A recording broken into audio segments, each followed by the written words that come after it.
जाहिर है, जो शख्स हमारी जरूरत की चीजें हमारे आपके घरों तक पहुंचाकर हमारा काम आसान करते हैं, वो लोग अब भी तमाम मुश्किलों का सामना करने को मजबूर हैं। डिलीवरी पार्टनर्स की असल समस्याओं का समाधान अभी नहीं हुआ है। हालांकि 10 मिनट डिलीवरी वाला मॉडल बंद होना इसके लिए एक राहत की खबर जरूर है। इधर सरकार के इस पहल का आम आदमी पार्टी से राज्यसभा सांसद हैं राघव चड्ढा, उन्होंने स्वागत किया है। राघव चड्ढा पिछले कई महीनों से इसके लिए आवाज उठा रहे थे। संसद से लेकर सड़क तक इस 10 मिनट डिलीवरी को खत्म करने की आवाज बुलंद कर रहे थे। हाल ही में उन्होंने एक वीडियो पोस्ट किया था जिसमें वो 10 मिनट वाले डिलीवरी ब्लिंकिट पार्टनर बने थे। इस दौरान उन्होंने एक ब्लिंकिट के डिलीवरी पार्टनर के साथ उसकी स्कूटी पर रात में सफर किया था, कस्टमर तक ऑर्डर पहुंचाया था। अब राघव चड्ढा ने केंद्र सरकार के हस्तक्षेप के बाद कंपनियों के इस फैसले को बड़ी जीत बताया है। आज देश के गिग वर्कर्स के लिए एक बहुत बड़ा दिन है। उन सब के लिए गुड न्यूज है। और गुड न्यूज ये है कि सेंट्रल गवर्नमेंट के हस्तक्षेप के बाद क्विक कॉमर्स कंपनीज जैसे कि ब्लिंकिट एटसेट्रा अब 10 मिनट में डिलीवरी की जो ब्रांडिंग है वो हटाएंगी।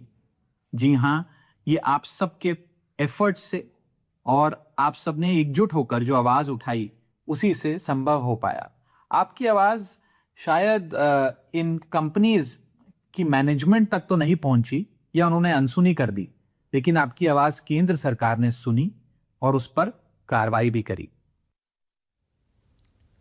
तो सरकार के हस्तक्षेप के बाद कंपनियों का यह फैसला इसलिए भी सबसे अहम हो जाता है क्योंकि 10 मिनट पे डिलीवरी का दबाव राइडर्स को तेज गाड़ी चलाने, रेड लाइट जंप करने के लिए मजबूर करता था। सड़क सुरक्षा से जुड़े संगठनों ने भी सरकार से कहा था कि इसमें कुछ ना कुछ इंटरवीन होना चाहिए। कुछ हादसे ऐसे हुए थे, कुछ हादसे हम आपको ऐसे बताते हैं। 27 मार्च 2025 को नोएडा में एक ब्लिंकिट डिलीवरी बॉय की सड़क हादसे में मौत हो गई थी। 12 सितंबर 2025 को गुरुग्राम में तेज रफ्तार ट्रक की चपेट में आ गया। फूड डिलीवरी एजेंट था, खाना पहुंचा रहा था, उसकी मौत हो गई। 21 दिसंबर 2025 को गुरुग्राम में डंपर की चपेट में आ गया एक 26 वर्षीय फूड डिलीवरी एग्जीक्यूटिव, उसकी मौत हो गई। 30 दिसंबर 2025 को यूपी के मुरादाबाद में कस्टमर को सामान देने जा रहा था ब्लिंकिट का एक डिलीवरी बॉय था, सड़क हादसे में उसने जान गंवा दी। अभी हाल ही में 5 जनवरी 2026 को हैदराबाद में 25 साल का एक युवक था डिलीवरी बॉय, सड़क हादसे में उसने जान गंवा दी।